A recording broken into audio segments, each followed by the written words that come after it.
Hey, hey. Assalamualaikum warahmatullahi wabarakatuh. Saya Safira Alika dari SMKN 45 Jakarta akan mempresentasikan tentang administrasi gudang. Pengertian administrasi gudang. Administrasi gudang adalah suatu sistem pencatatan dan pengendalian mendetail mengenai keluar masuknya barang dalam perusahaan. Dalam pelaksanaan tanggung jawab atas barang-barang yang berada di gudang, maka kepala gudang harus membuat ataupun mengadakan pembukuan barang-barang yang berada di gudang di dalam gudangnya. Kepala gudang harus membuat sistem pembukuan yang sedemikian rupa sehingga bisa diketahui bahwa catatan barang-barang tersebut cocok dengan barang-barang yang berada di gudang secara fisik. Kecocokan ini menyangkut berupa jumlahnya, jenisnya, nilainya, kapan diterimanya, tempatnya di gudang, dan sebagainya yang dianggap perlu. Jadi jika barang yang terdapat di gudang mengalami kekurangan atau bertambah yang entah dari mana, jadi kita hanya tinggal melihat catatan dari pembukuan gudang tersebut. Dalam melakukan tugasnya tersebut, bendaharawan barang atau kepala gudang atau pengurus barang serta unit-unit harus menyelenggarakan administrasi pergudangan yang baik. Di antaranya yaitu yang pertama, menyelenggarakan tata buku penggudangan yang jelas serta mudah diperiksa. Yang kedua, membukukan mutasi saat terjadinya mutasi. Yang ketiga, menyelenggarakan pembukuan serta administrasi barang dalam buku-buku atau kartu-kartu barang seperti yang A. Buku penerimaan, memuat seluruh keterangan mengenai bukti ataupun dokumen penerimaan barang. Yang kedua, kartu persediaan barang, memuat seluruh keterangan yang mencakup penambahan, pengurangan, persediaan, serta harga dari suatu jenis barang tertentu. Yang ketiga, buku kekayaan gudang, memuat dan menunjukkan setiap saat, serta jumlah nilai dalam uang dari seluruh barang yang disimpan di gudang. Yang keempat, buku pengeluaran gudang, memuat seluruh keterangan mengenai bukti penyerahan maupun penerimaan barang.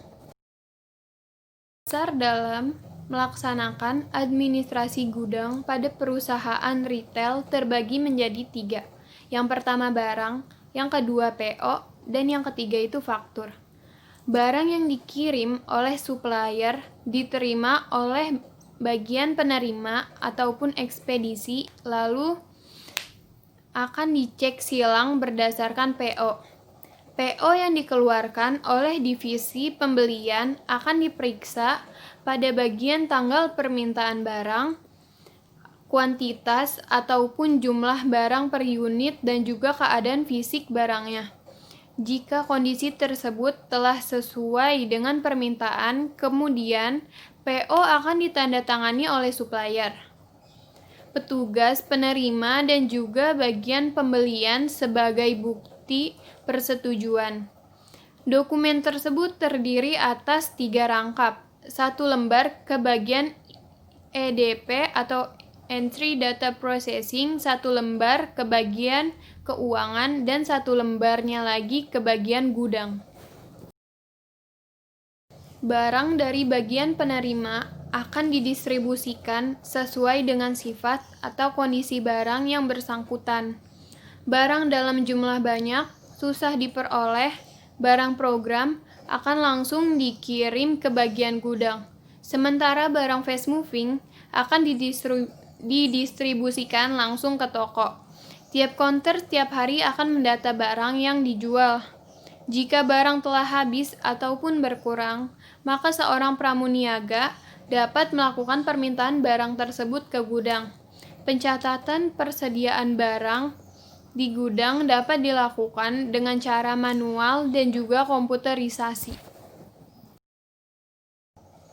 Selanjutnya yaitu pencatatan barang secara manual. Pencatatan barang secara manual terdiri atas dua sistem. Yang pertama, sistem pencatatan terus-menerus. Di dalam sistem pencatatan terus-menerus, pencatatan persediaan barang dilaksanakan secara terus-menerus. Untuk tiap-tiap jenis barang dibuatkan perkiraan atau rekening atau buku atau kartu tersendiri. Bertambahnya suatu barang akan dicatat di sebelah debit dan berkurangnya suatu barang akan dicatat di sebelah kredit pada setiap saat terjadinya transaksi.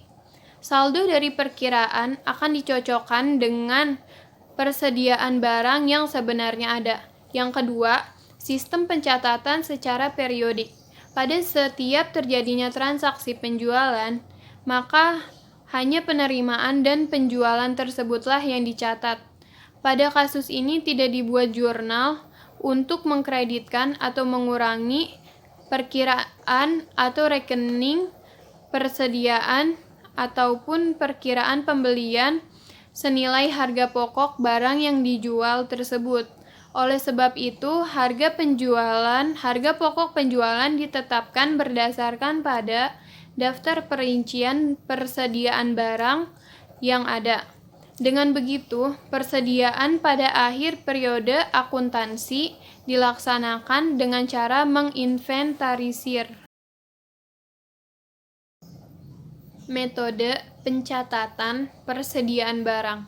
Metode pencatatan persediaan barang terbagi menjadi 3. Yang pertama itu first in, first out, atau disebut juga dengan FIFO. First in, first out berarti barang yang pertama kali masuk, maka barang itulah yang akan lebih dulu dikeluarkan. Atau bisa juga dikatakan masuk pertama, keluar pertama. Yang kedua yaitu last in, first out, atau disebut juga dengan LIFO. Last in, first out berarti barang yang paling akhir masuk, maka barang itulah yang akan lebih dulu dikeluarkan, atau bisa juga dikatakan masuk akhir, keluar pertama. Yang ketiga yaitu weighted average cost atau WAC. Weighted average cost berarti barang yang dikeluarkan akan dicatat berdasarkan harga rata-ratanya. Berikut ini akan saya tampilkan beberapa gambar gudang.